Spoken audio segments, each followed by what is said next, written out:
All right, hey, it's Junkman from VintageRock.com and NAMM 2016. And you know what? It's interesting. There's so many things that go on at the NAMM show. There's always somebody that you bump into, somebody that you've seen before, somebody that you're a fan about. You know, we are VintageRock.com, but I have a new band here with me that I got to see for the first time last week and completely knocked out, as well as my friend Dave Ellefson, who you guys might know from the bass player for Megadeth, and for many, many years. We've known each other forever. And Dave turned me on to this band that you actually saw at your kid's high school talent show, and sees this band that just completely blew your mind. Give us a little information on Dollskin. Well, they are awesome. People are coming by actually recognizing them from the show we did the next night up at the Regency, which is awesome. So, well, they blew me away. They're awesome. They have just a tremendous sound. They've got a great spirit. In fact, we were just on the Shiprock cruise, and I think won over everybody on the boat because we just love that they're a team, they're a group, they're friends, they like each other, which is important. You know, when you've been doing this a long time, it's fun to remember. Like, yeah, that's right. We like being in a band together and making great music, and they're like young girls with an old punk rock soul, and I just love it. That's exactly, you know what, I was telling that to my friend, because when I saw you guys for the first time at the Whiskey, that's where I got to meet you guys, on the night they were doing the big Lemmy Memorial with Metal Allegiance.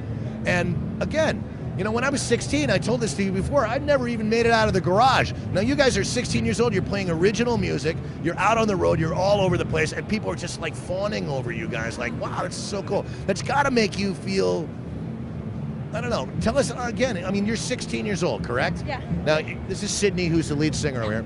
Hi. Again, tell us some thoughts about, you know, just being in this position so quickly, you know, at your age. It's weird. Like, I didn't really ever think I'd make it this far, this young. Like, it's always been a dream of mine to be a performer, be on stage and stuff. Always. Ever since I could start singing, ever since I got into music, like, I was like, I want to be on that stage. Like, even when I was listening to Hannah Montana, I'm like, Right. I want to be that. Right.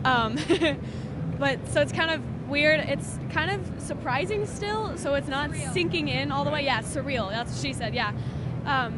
It's a lot of cool things happening all at once, and it's hard to take in, but I'm taking it in and I'm enjoying it a lot. Well, how long have you guys actually been playing together as a quartet? 2 years, yeah. 2 years altogether. So basically, you came up one day on recess or something like that and said, you know what? Let's get some instruments. Let's go play together, and you know, it'll be great. And is that basically, you know, something similar to that, or? I mean, what happened was in my junior year of high school. You're the old member of the band. At what? How old? 19. Yeah, I'm 19. 19, totally vintage. Yeah. Anyway. Well, my junior year, there was this battle of the bands called Rock Revelation. I'm just like, I want to get the girls together, you know, just for this one little battle. And Dave was the guest judge. That's how we met him. And it was our first gig ever. And then we won the whole thing. We were like, we should do this for real. And then after that, everything just kind of went whoop, like skyrocketed. Hey, we got something going here, you know. We won the Battle of the Bands and it went on for that. Yeah, absolutely. Yeah. I was in one, I think we came in 42nd out of 43. I was, you know, maybe a year younger than you know. So, again, this says a lot, you know. I mean, you know, obviously, I saw the show live, and, you know, really tight unit, man. I mean, it was really, like you said, it was, you know, like you'd been playing together forever, you know. And the crowd, they didn't know who you were at first. They were there to see, you know, like all these, you know, guys like Dave and all these guys that were name acts, and they were just, I noticed everybody in the crowd was just like, oh, these girls are really, really good. So, again, so you're planning on a recording or anything like that next, or? Yeah, we have an LP in the works right now. We got some new material. We're ready to get back in the studio. The first week of February, we're going to record some demos, and then hopefully by summer, we'll actually be recording songs for real. Yeah. Terrific. Yeah, we have an EP out right now that we released with Megaforce Records. It's called In Your Face. So it's on Megaforce's website. You'll be able to find anything you need. Well, we have it. It's on iTunes, Spotify, Google Play, whatever you want. It's on it. But if you want to find anything else about us, our website is where to find it. Dollskinband.com. Yeah, dollskinband.com. So dollskinband.com is where you can find everything. Now, you're at your first NAMM show, right? This is awesome. Yeah. Picking up endorsements left and right because people are like, wow, you guys are really hot. This is my 34th NAMM show, okay? Wow. Yeah, and I've never had an endorsement. Not even for a microphone, you know? Aww. And here you guys are, you're racking up gear, you got drumsticks, you got a guitar she's gonna be with Schecter Guitars, by the way. This is pretty badass. You know, what do you tell somebody? What do you show them? How does one of the the companies say, you know, all right, you know what, I really want you to be on board, and how do you decide? Is it strictly like, wow, somebody actually offered me something, or is it just something that like, you know, you as a singer, you're going to be looking at microphones. Is there a particular microphone that you favor over another? I'm not picky as long as it works. And as long as I'm like enjoying it, I guess I'll use it. I'm not picky. I play guitar too. As long as it makes noise and it doesn't sound really bad, I'll play. Okay, well that's fine. We're particularly picky. Yeah. They're picky. Yeah, Cindy and I are pretty easygoing, low maintenance. Low maintenance. I just like plug it in and I'm like, I'm ready.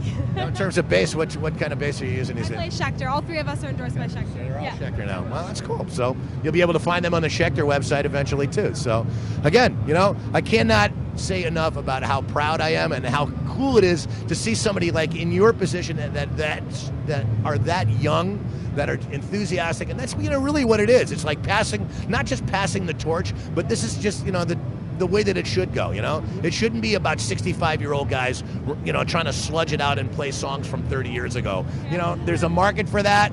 You know, I'm sure there's a lot of people around here that are really into that. But you know what? It's so refreshing is what the word I was looking for. It's so refreshing to see young people doing it right. And that's really what I really am into. You know, vintage rock, yes, but the vintage sound, you know, and the vintage, idea is basically, you know, this is where it should come from and should have success. So again, the best successful to you guys, you know, from Tallskin. We'll be keeping an eye out for you guys. So you better not let us down, you know. And I don't think you will, you know. Dave, you're a busy guy too, man. You got a new record coming out with Megadeth this year. What's happening for 2016? It just came out yesterday, Dystopia. Yeah, it just came out, and seems to be doing quite well. Fans seem to be very happy about it, and really a great thrash record. And Chris Adler, of course, is playing with us, and our tour starts in February. And then we do a bunch of summer festivals, and then we're over to Europe doing all that. South America coming up in August. You know, putting a record out is just an excuse to tour the world. Exactly. And now you're touring with Kiko Loureiro on guitar. Now, how does that work for your fingers, man? Funny. I think the first time I met Kiko was here at the Diodario booth. We did a big group signing together, and then I played with him last year on a Metal All-Stars trip that we did down to South America. And Gus G didn't end up coming over, so Kiko filled in, and it's just a sweet guy. I mean, wonderful. But when he played, I was like, you know what? I should probably get this guy's number and stay in touch with him. And literally 2 months later, Dave calls me and goes, I found our new guitar player. I said, who's that? He goes, Kiko.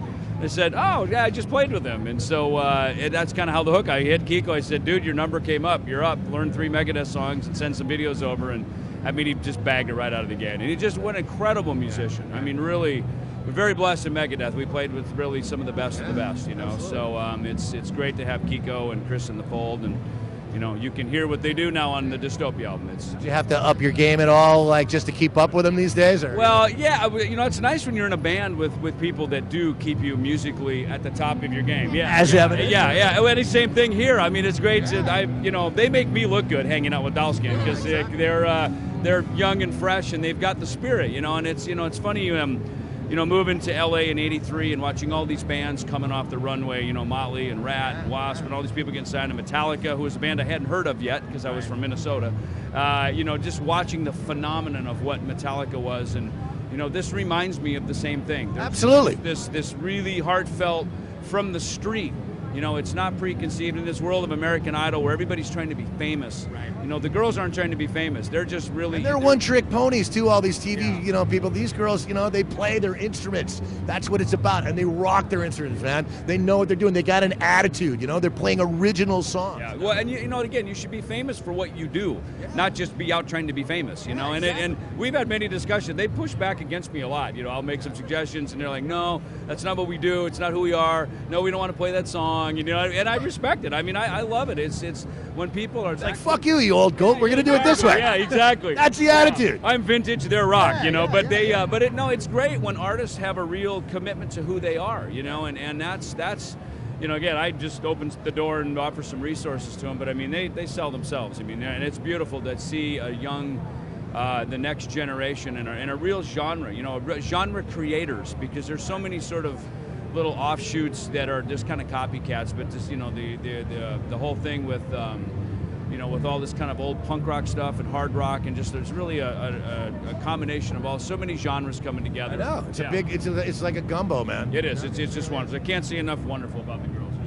Yeah. Well, ladies, I tell you, much success again for everything you do. Have the best 2016. Suck all this stuff up, because you know what? It's just, unfortunately, a lot of people have been in that position and it's gone the next day, So, I mean, not saying that's going to happen, but you never know. But, I mean, you seem to have the right attitude. You seem to, you got enough to back you up that it's going to be a success for years to come. And we really hope that's going to be the case. So we'll keep an eye on Dollskin for sure. So, and of course, Megadeth, that sells itself right there, So check it out. They're going to be on, you guys are going to be on basically every tour in the nation this year. So there'll be plenty of places to go see Megadeth. Obviously, you know where to find them, but Dollskin as well, too. So, again, enjoy the rest of NAMM 2016. Thank you for talking with us. It's Junkman from VintageRock.com at NAMM 2016, once again, with Dollskin and my friend Dave Ellefson from Megadeth. So, peace out. Enjoy.